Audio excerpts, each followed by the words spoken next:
पिछले वीडियो में हम लोगों ने सीखा कि इनवर्स का फॉर्मूला क्या है, इनवर्स का फॉर्मूला निकालते कैसे हैं, और एक 2x2 ऑर्डर के मैट्रिक्स का हमने इनवर्स भी निकाला।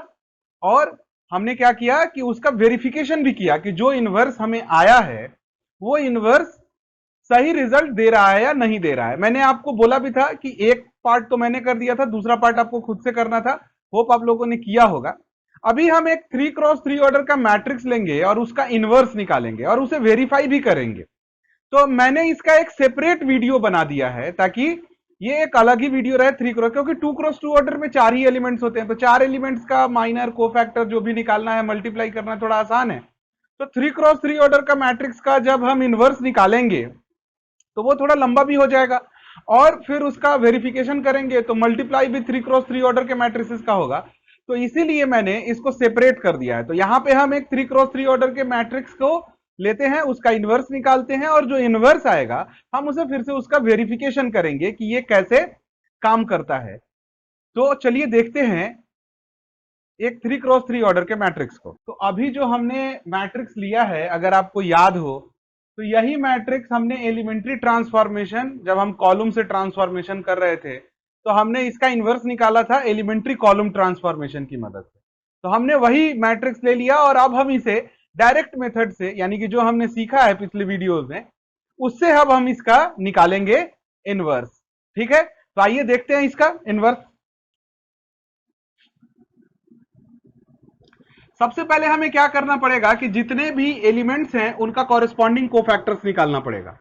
तो कॉरेस्पॉन्डिंग कोफैक्टर्स, तो अब देखिए कि हम क्या करते हैं कि कोफैक्टर जो निकालते हैं तो वो लिखना पड़ता है A11 A12 A13। अगर अभी तक आपने एक्सरसाइज बना लिया और अगर आपको प्रैक्टिस हो गया कोफैक्टर निकालने का, तो आप क्या करिए कि आप सीधे यहां पे एडज्वाइंट ऑफ द मैट्रिक्स निकालिए। ठीक है, लेकिन एडज्वाइंट निकालने से पहले मैंने आपको बताया था कि सबसे पहले हमें क्या करना है, डिटरमिनेंट ऑफ ए निकालना है।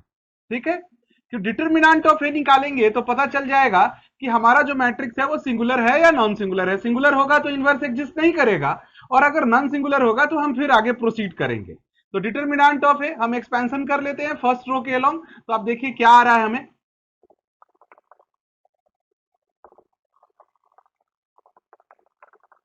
तो अभी हमें डिटरमिनेंट क्या मिला, 1 मिला। तो ये जो डिटरमिनेंट आया, इससे पता चल गया कि ए क्या है, हमारा नॉन सिंगुलर मैट्रिक्स है। अब हम क्या करते हैं कि एडज्वाइंट हम डायरेक्ट निकालते हैं। ठीक है, क्योंकि बाकी तो हम बारी बारी करके निकाल ही सकते हैं। तो एडज्वाइंट ऑफ ए निकालने के लिए हम क्या करेंगे कि सबसे पहले हम ऐसा मैट्रिक्स के फॉर्मेट को लिख देंगे, और हमें पता है कि जो भी यहाँ पे कोफैक्टर्स आएंगे हमें उसका ट्रांसपोज करना है। ठीक है, तो हम क्या करते हैं कि अब कोफैक्टर्स निकालने से पहले हम सबका साइन स्कीम लिख देते हैं। तो प्लस माइनस प्लस, प्लस को नहीं लिखते हैं, फिर यहां पे क्या होगा, माइनस प्लस माइनस, और फिर प्लस माइनस प्लस। तो इससे साइन स्कीम निकाल लेने से फायदा क्या हुआ कि अब हमें क्या करना है, सीधे माइनर निकालना है को फैक्टर, क्योंकि साइन स्कीम तो पहले से लगा हुआ है। तो जैसे ही हम यहां पे माइनर निकालेंगे और साइन स्कीम उसमें लगा हुआ रहेगा तो ये खुद ब खुद को फैक्टर में बदल जाएगा। तो अब अगर आप यहां पे करते हैं 2, तो 2 का अगर आप माइनर निकालेंगे तो 3 माइनस 0, तो 3 आ जाएगा। ठीक है, फिर 0 का माइनर निकालेंगे तो 15 माइनस 0, तो यहां पे 15 हो जाएगा, और माइनस साइन स्कीम का लगा हुआ है। फिर -1 का निकालेंगे तो 5 माइनस 0 इज 5। ठीक उसी तरह से जब आप 5 का माइनर निकालेंगे तो 0 माइनस माइनस प्लस 1। ठीक है, तो ये हो गया। और फिर उसके बाद जब 1 का निकालेंगे तो 3 2 जा 6 माइनस 0, तो ये 6 हो गया प्लस 6। फिर 0 का क्या हो जाएगा, 2 माइनस 0, और साइन स्कीम में माइनस है तो ये -2 हो जाएगा। फिर 0 का क्या होगा, तो 0 और माइनस माइनस प्लस 1 हो जाएगा। फिर यहां पे साइन स्कीम का माइनस है, इस 1 का माइनर क्या हो जाएगा, 0 और माइनस माइनस प्लस 5, तो यहां पे ओवरऑल -5 होगा। और फिर ये 3 है तो यहां पे हो जाएगा 2 माइनस 0, तो ये हमारा 2 हो गया। अब एडज्वाइंट निकालने के लिए हमें क्या करना पड़ता है कि जो भी कोफैक्टर्स लिखते हैं फिर उसका ट्रांसपोज करते हैं, इसीलिए मैंने पहले ही ट्रांसपोज कर दिया। तो अब आप डायरेक्टली बहुत ही कम समय में एडज्वाइंट निकाल पाएंगे इसका। तो एडज्वाइंट ऑफ ए क्या हो गया,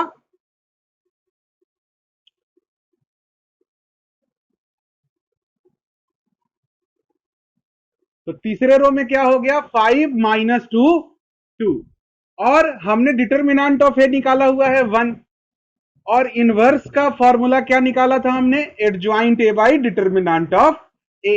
अब डिटर्मिनेंट ऑफ ए क्या है 1 है, तो इसीलिए जो एडज्वाइंट ए है उसमें कोई चेंज होगा नहीं, तो फाइनली ए इनवर्स क्या निकलेगा, जो एडज्वाइंट ए है वही, यानी कि 3 माइनस 1 1 माइनस 15 6 माइनस 5 5 माइनस 2 2, ये आया। तो अब हम क्या करेंगे कि हम इसका, ये हमारा आंसर हो गया, ये हमारा ए इनवर्स निकालना है। अगर आपको जो मैट्रिक्स ए दिया हुआ है और उसमें कहा कि आप find A inverse of this matrix, तो दिस इज आवर आंसर, ये हमारा आंसर है। पर अगर हम चाहते हैं वेरीफाई करना कि हमारा जो डेफिनेशन था इनवर्स का उसके अकॉर्डिंग, तो हम क्या करते हैं, अभी ए इंटू ए इनवर्स निकालते हैं और देखते हैं कि ये एक आइडेंटिटी मैट्रिक्स आ रहा है या नहीं आ रहा है। ठीक है, तो अभी हमने क्या किया, वेरिफिकेशन वाले पार्ट को पकड़ा है, एक हम करेंगे, दूसरा वाला आपको खुद से करना है। तो ए इंटू ए इनवर्स हमें निकालना है और देखना है कि ये आइडेंटिटी मैट्रिक्स आता है या नहीं। ये मैंने पहले से ही लिख दिया आपका, जो अभी हमने निकाला था। तो आप मल्टीप्लाई करिए, मैं थोड़ा यहाँ पे फास्ट फॉरवर्ड कर दूंगा, आप मल्टीप्लाई कर लीजिएगा, फाइनल आंसर हम देखते हैं।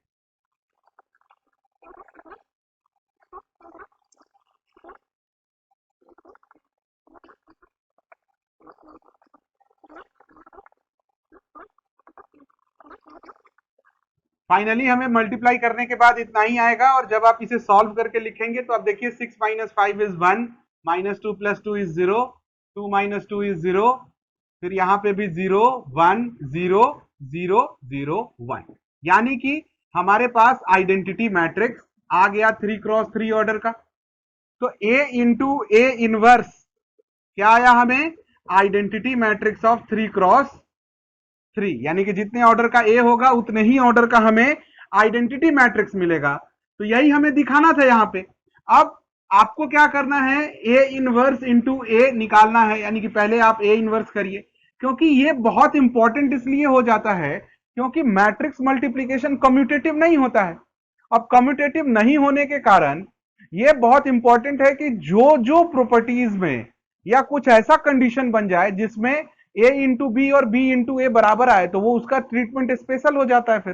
तो इनवर्स में ऐसा होता है कि ए इंटू ए इनवर्स और ए इनवर्स इंटू ए दोनों सेम रिजल्ट देता है, क्योंकि इन जनरल तो मैट्रिक्स मल्टीप्लीकेशन कम्यूटेटिव नहीं होता है।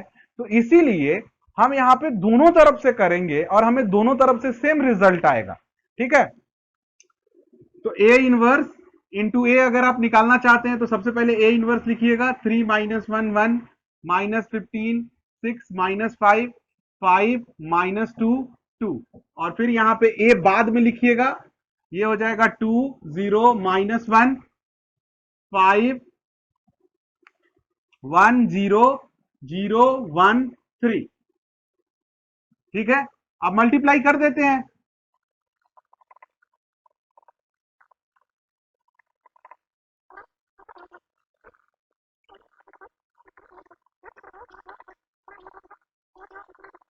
फाइनली मल्टीप्लाई करने के बाद आपको इतना ही आएगा, और जब आप इसे सम अप करेंगे, ऐड करके सबको लिखेंगे, तो ये 1 0 0 0 1 0 एंड 0 0 1, यही आएगा हमारे पास। तो हमने वेरीफाई कर दिया A into A inverse is equal to A inverse into A. दोनों केस में हमें क्या मिला, तो एक 3 क्रॉस 3 ऑर्डर का आइडेंटिटी मैट्रिक्स मिला। तो इस वीडियो में हमने इसको जानबूझ के सेपरेट किया, क्योंकि हम एक मैट्रिक्स 3 क्रॉस 3 ऑर्डर का एक सेपरेट रखना चाह रहे थे, और उसका इनवर्स भी निकाला हमने एडज्वाइंट वाले मेथड से, और उसका वेरिफिकेशन भी कर दिया मल्टीप्लीकेशन करके। अब जो नेक्स्ट वीडियो जो है उसमें हम एडज्वाइंट और इनवर्स से रिलेटेड जो भी प्रॉपर्टीज हैं उस प्रॉपर्टीज पर वीडियो बनाएंगे, जो प्रूफ करने लायक होगा, जो हमारे सिलेबस में होगा। पढ़ना तो हमें सब है, पर प्रूफ हम इसलिए देखते हैं ताकि हमें ज्यादा अच्छे से समझ में आए। तो हम जिसका जरूरत होगा उसका प्रूफ भी करेंगे, उससे रिलेटेड एग्जाम्पल भी करेंगे। तो इस वीडियो में बस इतना ही, मिलते हैं हम लोग नेक्स्ट वीडियो में, तब तक के लिए बाय एंड टेक केयर।